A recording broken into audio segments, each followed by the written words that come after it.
Welcome to Season 3 of the Get Out of Teaching podcast. I'm your host, Elizabeth Diakos. In each episode of this season, I'll be coaching a teacher around one aspect of their move out of education. You'll have the privilege of listening in on the powerful coaching conversations that move people closer to a life they love. So come along for the ride as we get out of teaching. Episode 3. Hi, everyone, and welcome to the show. And I'm very pleased to have on today's show Mary, who is from Sydney, Australia. Thanks for coming on the podcast today, Mary. Thank you, Elizabeth, for having me today. So, Mary, maybe you could just explain a little bit of your background and how we met, and then we'll get into the coaching call. Okay. Well, I came into teaching about 15 years ago, and I actually had other jobs before that and came into it sort of by accident after teaching in South Korea for a year.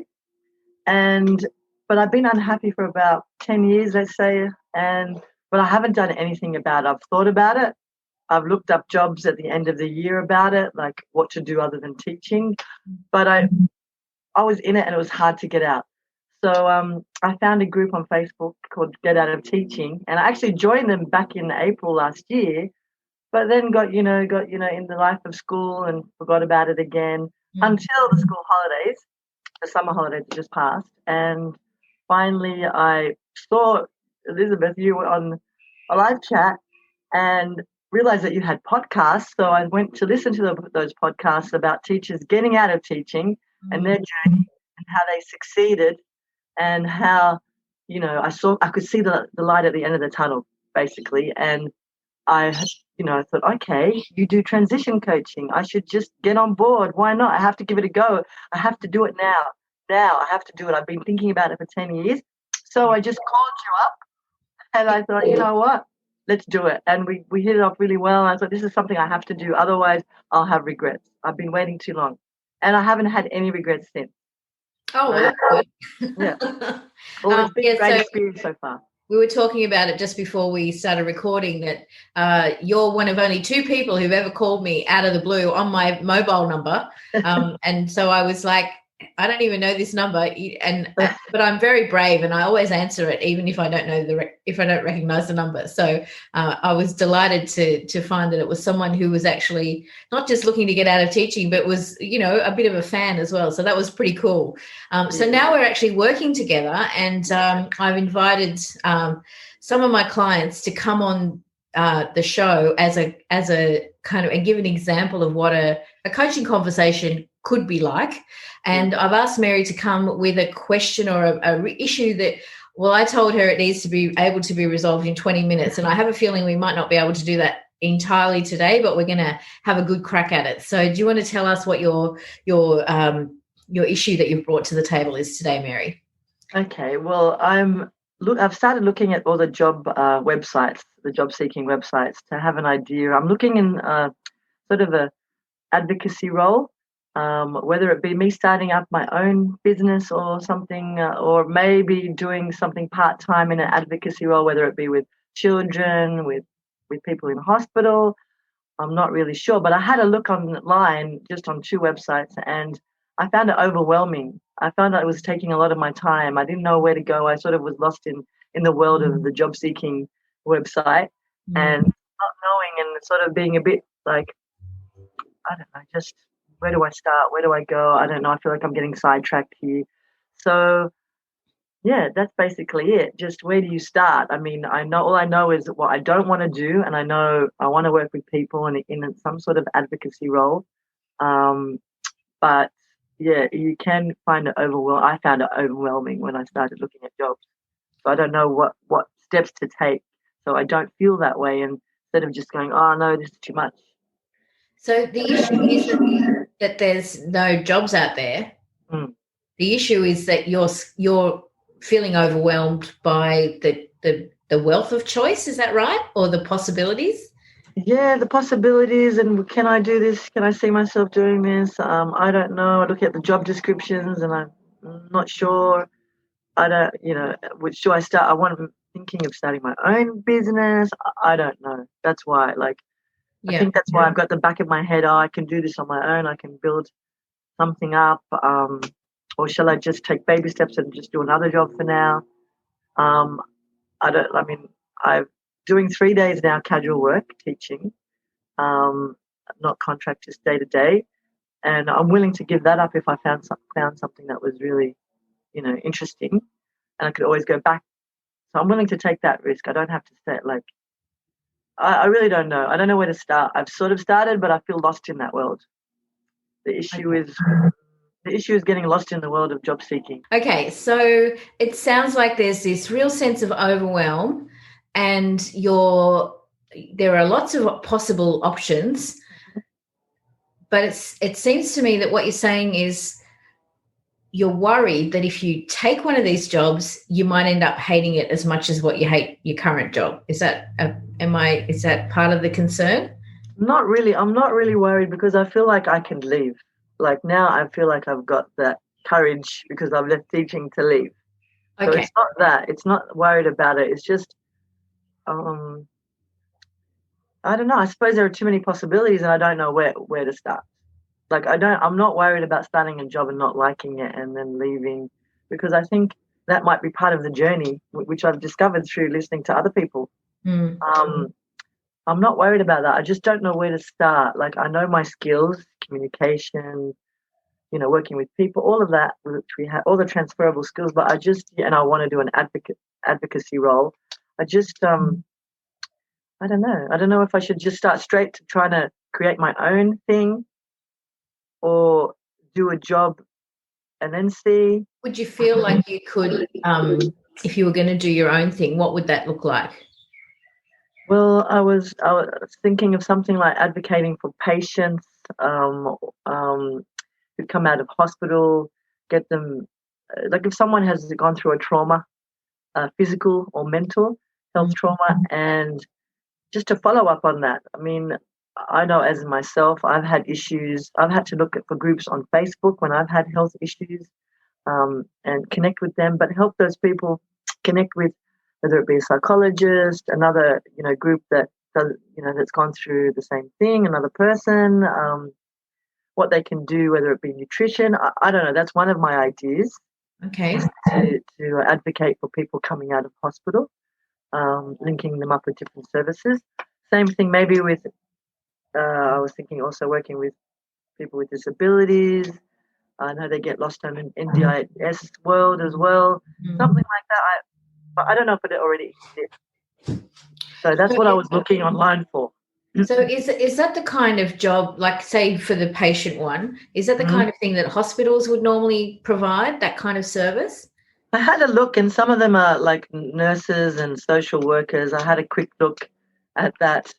But it seems to be while they're in the hospital, more so than when they're out of the hospital.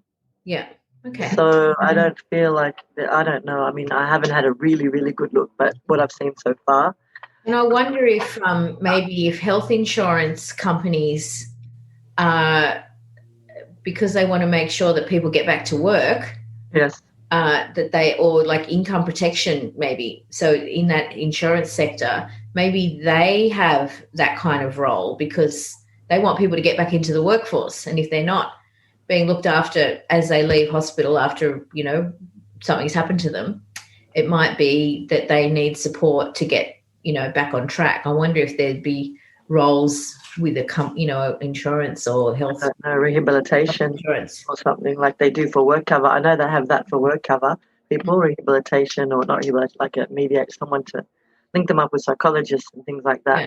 But it's more, I don't know. I really don't know. Would work, like if you looked for jobs with work cover and you found something, would that interest you at least to investigate? Maybe I'll have a look at that. I'll just write that down. Also, like I enjoyed working in my job as a teacher. I worked a lot with refugee children.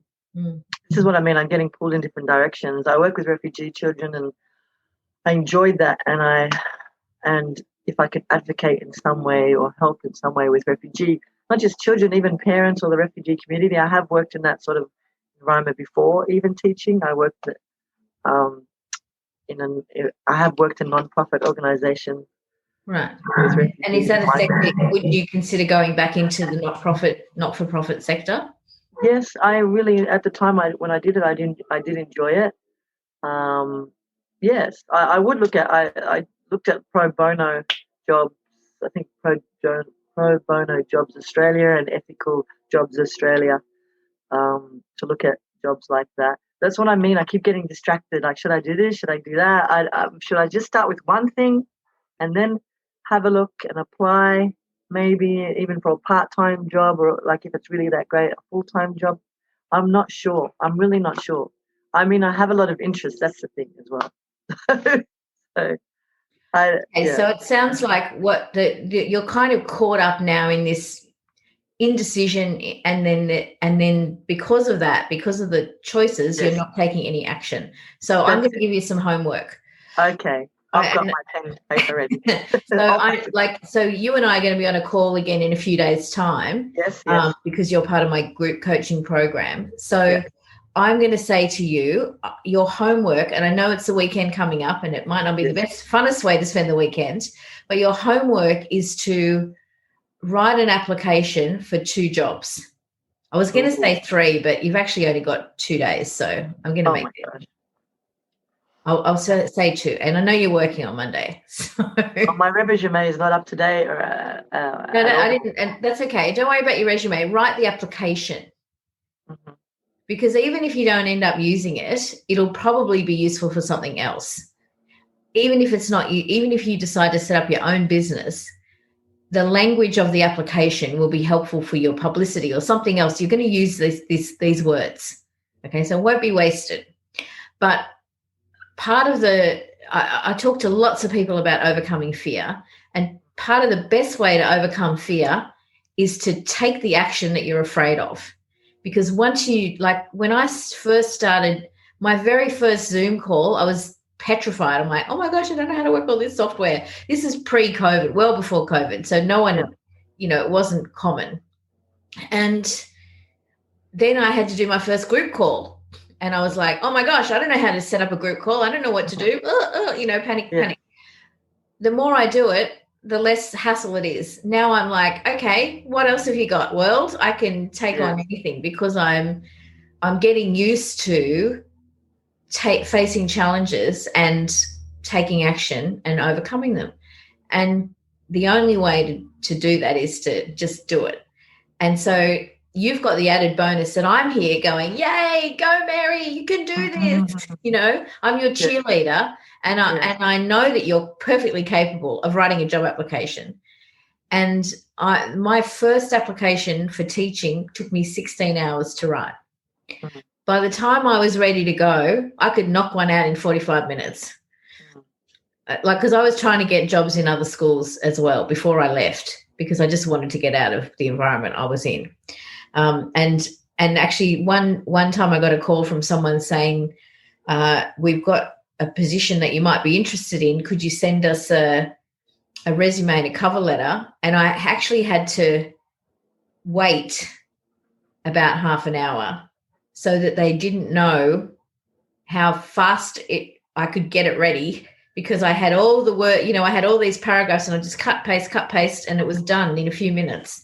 And I waited longer than it took me just because so they didn't think that I'd just thrown it together in 5 minutes, because I was so ready to leave. I had all that information at my fingertips. So how long do you reckon it would take you to write an application for one of those jobs? Have they got? I really don't know, because I haven't written a job application except for teaching in a while. I've only done expressions of interest for teaching jobs. Yeah. But I haven't, I could say I haven't written an application for over 15 years.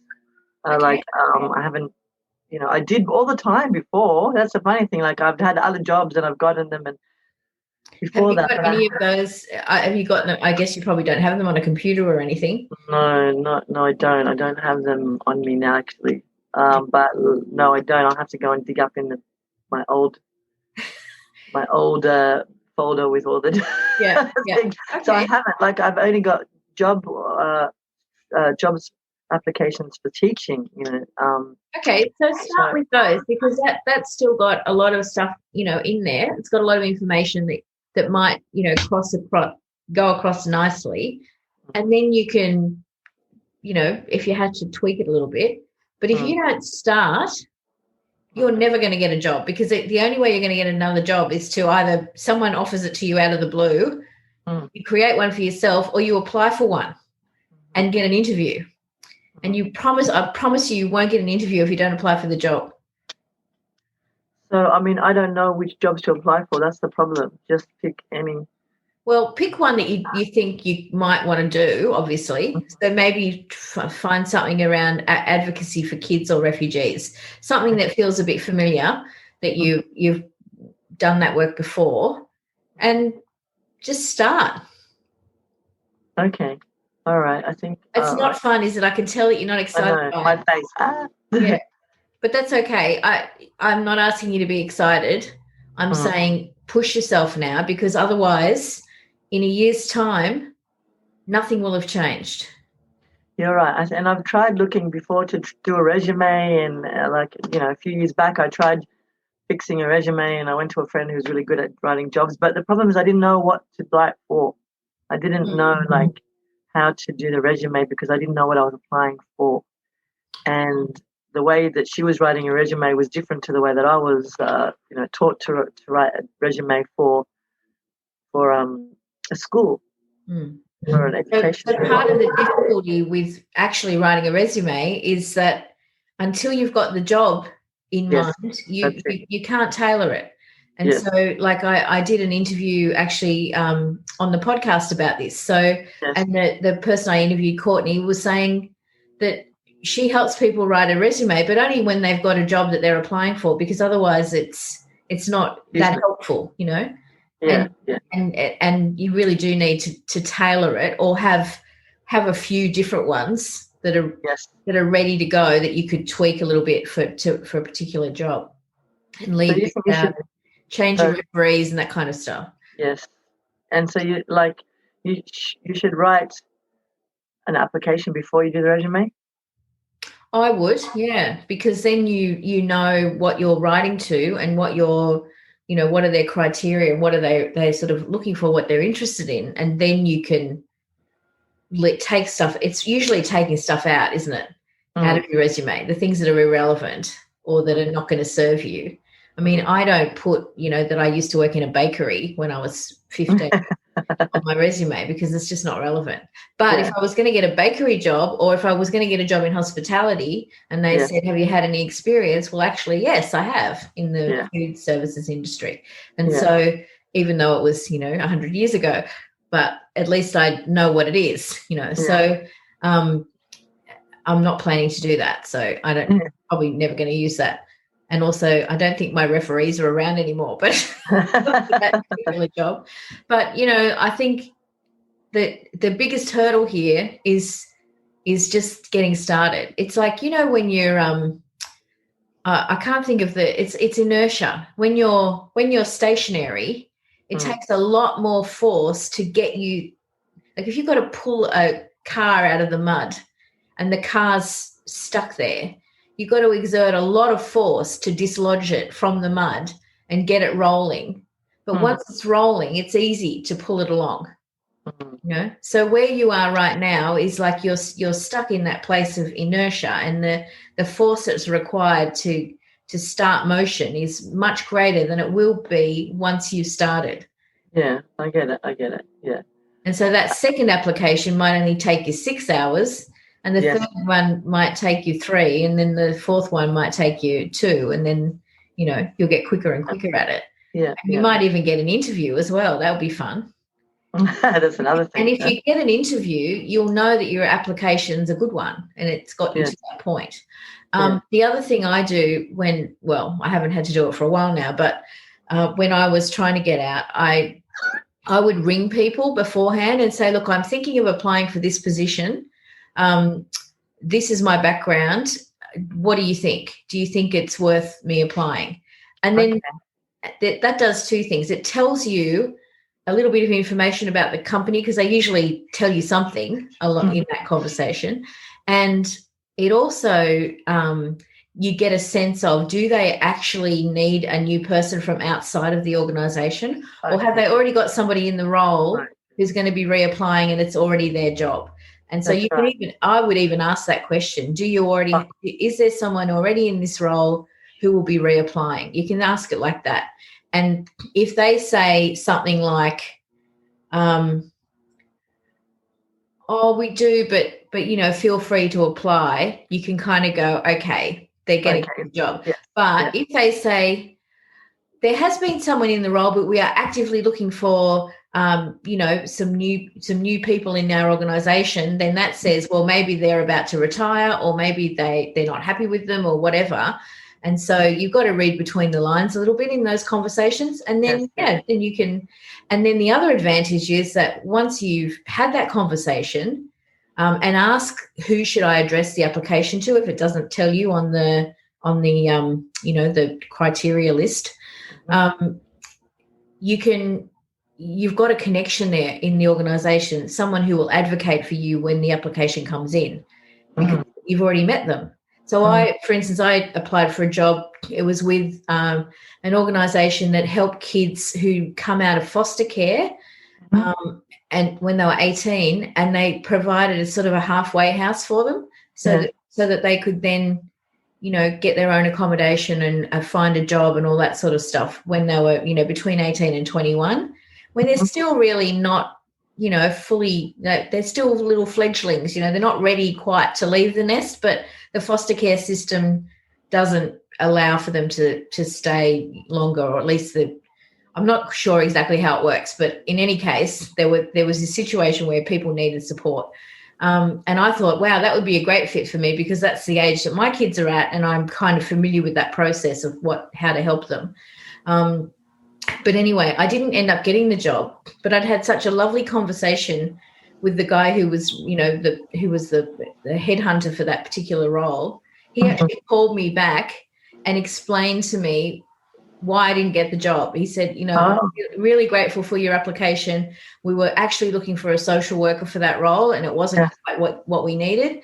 But I just wanted to say thank you so much for applying, and, I really wish you every success. And I mean, that was almost as good as actually getting the job for me, because it was such a lovely interaction, and it was so gracious from him, and very thoughtful. I just got really pleased that I'd had that conversation with him, and in another world, we could have actually been colleagues or friends. So I just think it's worth it.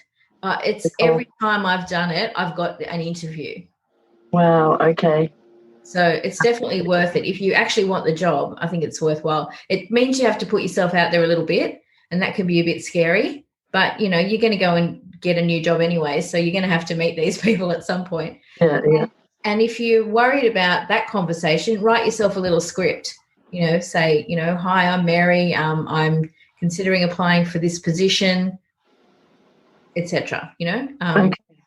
And so that way it takes away some of the anxiety around having that, cold call, which is essentially what it is. So what do you get from that? No, that's good advice. That's good. I'll try to, I don't know if I'll do it by this week. I'll try my best to do at least one by this weekend.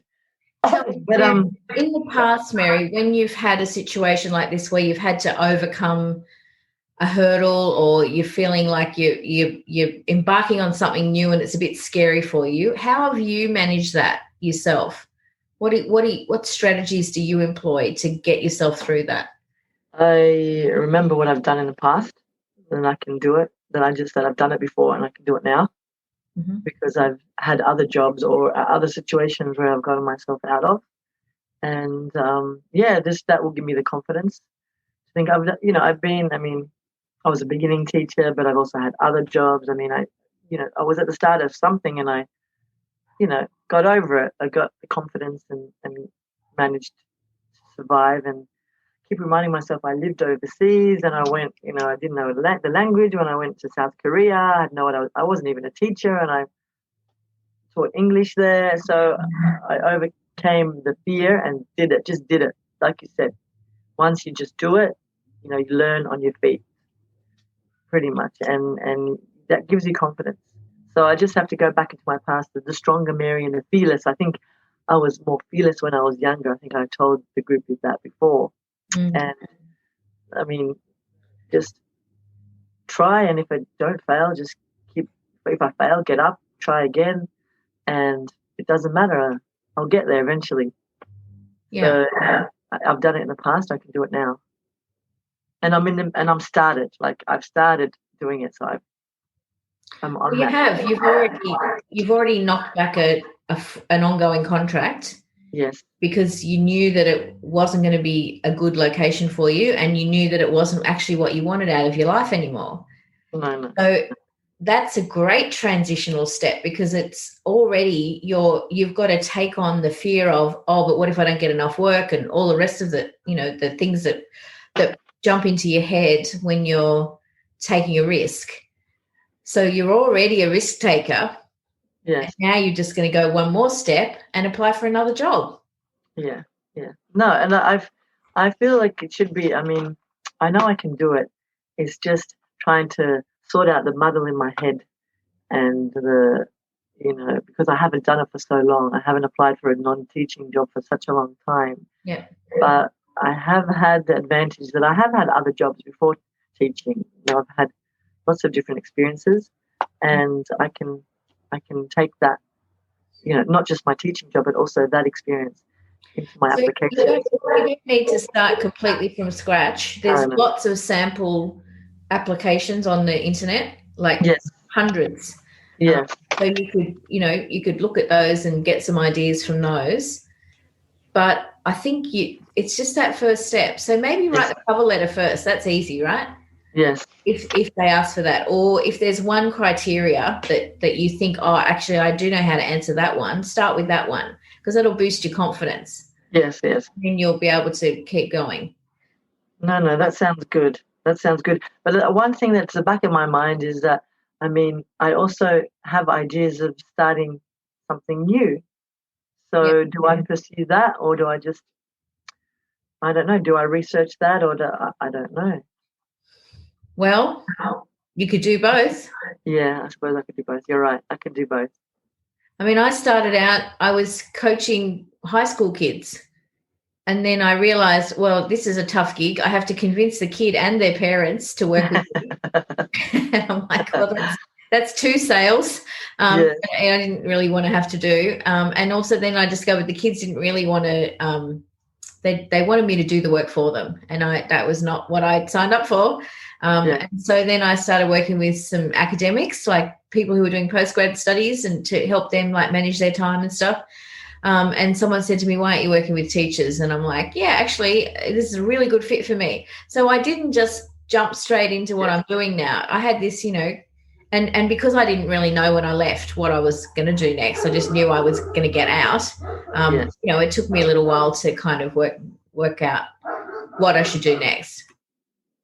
And I think that's the problem with not just me, but a lot of teachers. They don't know what they want to do next, and so they get this, and then all the, the job requires so much mental and physical energy. It drains you that you don't even have the time or energy to think of what you can do. So you get stuck in it. Yeah. So like me, I got stuck for an extra 10 years.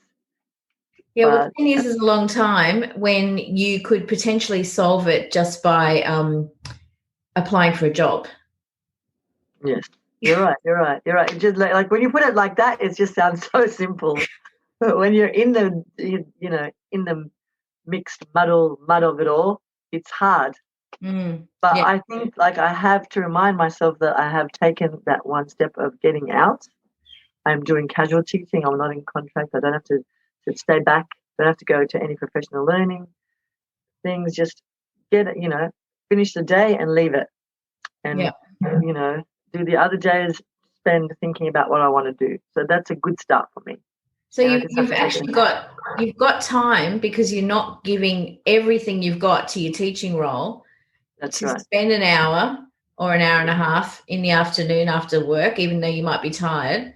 I actually used to do it in the morning, like get up in the morning while I was still fresh, because I'm just generally nicer in the mornings, and I would do it then. And in fact, sometimes I would go in early to work and sit in the art room with my computer facing so that no one could see like what I was actually working on.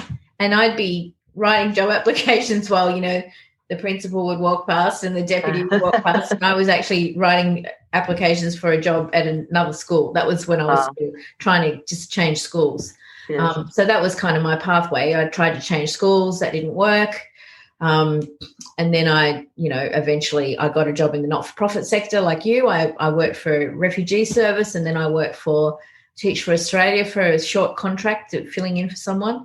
And then at the end of that contract, I said to my husband, even if I don't get another contract renewed, I still would rather just leave teaching. I don't want to go back to my teaching job. And he said, oh, yes, please stop whining. Just don't go back. Yeah. So, it wasn't just a jump out for me either. It took me a little while to kind of find my path. So I think that's pretty normal. And it pays to, it's great that you've still got a job, you've still got an income, you're not desperate, you've got time, you can breathe. Yes. But if you really do want to get out, like this episode will go to air in early April. Okay. April 2022, where would you love to be? Where would I have to be? Doing a job where I just feel I have more independence, freeing my mind of stress. I'm not afraid of working hard, but just, having a life outside of work. I think we discussed it the other day on the call. Ideal day for me would be being able to have time with my family and friends, time for myself, and also time to do a job that I enjoy, where I'm not trapped between four walls and alarms and bells and whatever you may call it, music. Just, my days being different, a different day, not necessarily a different place, but, doing different things. Just meeting different people. That's my ideal day, and I think I can envision it now. I can see that day. I can see that day and I'm starting that already now by just having more time for myself. Like doing casual work, I've allowed myself to meet up with friends after work and go for a walk. The other day I went for a walk with a friend after school, and then we had dinner. In the past, I wouldn't have that time. I'd be thinking about the next day, or staying back. And had, just getting home to having no energy. So I have started that life already, not a complete picture of that life yet, but I'm getting there. So I am happy, I am happy with that. My life has changed a bit, even though I'm still doing casual teaching. Yeah, good. So what I'm hearing is that we need to look at when you're looking at those jobs and the possibilities for those jobs. Yes. Which one is going to be most closely aligned to that? Yes, I'll have to write that down. That's a good point. I'm going to write. That's a good one. Closely aligned to my ideal day. Yeah. As you say. Yeah. That's actually really important that I keep that in mind, because I don't want work to overtake my mind and my energy. Life is not just work. Life is other things. And I suppose that the more you get older, you realize that as people pass on and, that are close to you, you realize that you want to spend quality time, thinking about other things, not just work. Right. Well, I think we might wrap it up there. That was a perfect, nice little way to end. Thank you so much for your willingness to share your story today, Mary, and also for your willingness to, have that coaching process happen in a kind of public forum. I really appreciate that. You're more than welcome. It's been great, and I'm so excited for my future. And it's been exciting so far, and a real learning experience, which is still, I'm sure there's a lot more to come. So thank you for giving me this opportunity as well. I think it's a really good experience for not just me, and hopefully for other teachers out there who want to give it a go. Awesome. Get out. Awesome. I just want to say a big thank you to Mary for plucking up her courage. She was pretty nervous about doing that call today, and I just wanted to thank her because we spoke afterwards, and she said how she had felt really hesitant to do it, but that she knew the benefit that she'd gained herself from listening in on the podcast. And I think we ended it beautifully, that she's going to test every opportunity against that ideal day. And I think that's a really great beginning on working out your exit strategy. So I hope you've all found that helpful as well. And I look forward to seeing you again on the next show. Take care. If this is the kind of conversation you'd like to have, here are some ways we can make that happen. You can connect with me via my website, larksong.com.au, or join the Get Out of Teaching Facebook group, or send me a message. You don't need to stay stuck in a job that makes you miserable. I offer a free 10-minute triage call to people who are ready to explore possibilities for the future. So let's have a chat. You've been listening to the Get Out of Teaching podcast. Please share it with your teacher buddies, and for show notes and other resources, visit larksong.com.au/podcast.